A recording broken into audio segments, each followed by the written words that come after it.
Thank you for joining Wars of the Roses. And this is Maximus of Tyre from the Encyclopedia of Freemasonry by Albert G. Mackey.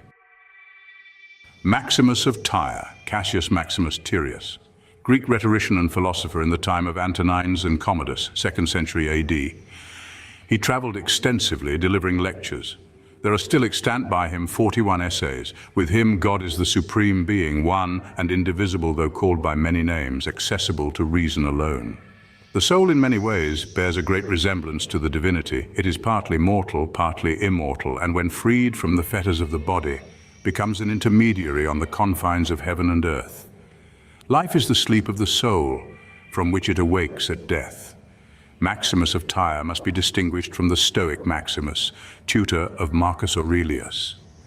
Thomas Taylor translated from the Greek and Pub, Fished in London, 1804, the Dissertations of Maximus Tyrius, and in the preface Taylor says, "Of Maximus, the author of the following dissertations, nothing more is known than that he was a Tyrian, that he lived under the Antonines and Commodus, that he for some time resided in Rome, but probably for the most part in Greece, that he cultivated philosophy and particularly that of Plato, and that he was one of those sophists who, like Dio Chrysostom, united philosophy with the study of rhetoric and combined sublimity and depth of conception with magnificence and elegance of diction."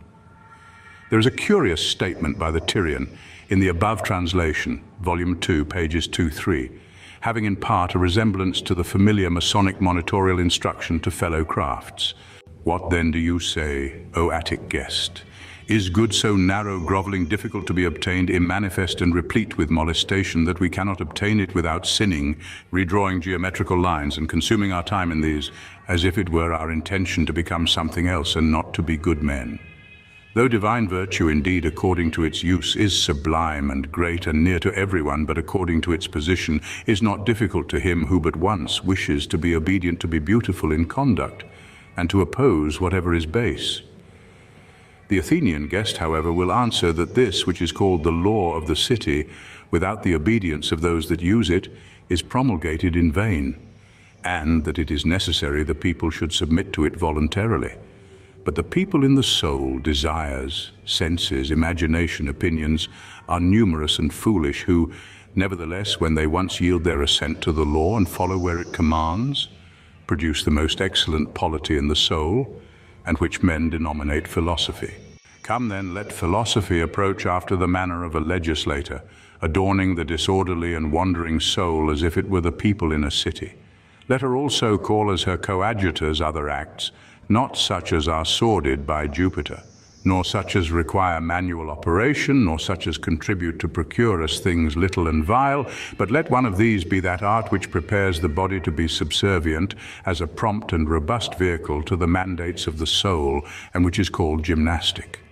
Let another art be that which is the angel of the conceptions of the soul, and which is called rhetoric. Another, that which is the nurse and tutor of the juvenile mind, and which is geometry, poetry. Another, that which is the leader of the nature of numbers, and which is called arithmetic. And another, that which is the teacher of computation, and is called logistic. Let geometry also and music follow, who are the associates of philosophy and conscious of her arcana, and to each of which she distributes a portion of her labor. Thank you for watching, and please don't forget to share, like, subscribe, and comment, and if you can, please consider donating to Wars of the Roses. Links to PayPal and Patreon are in the description. Thank you so very much.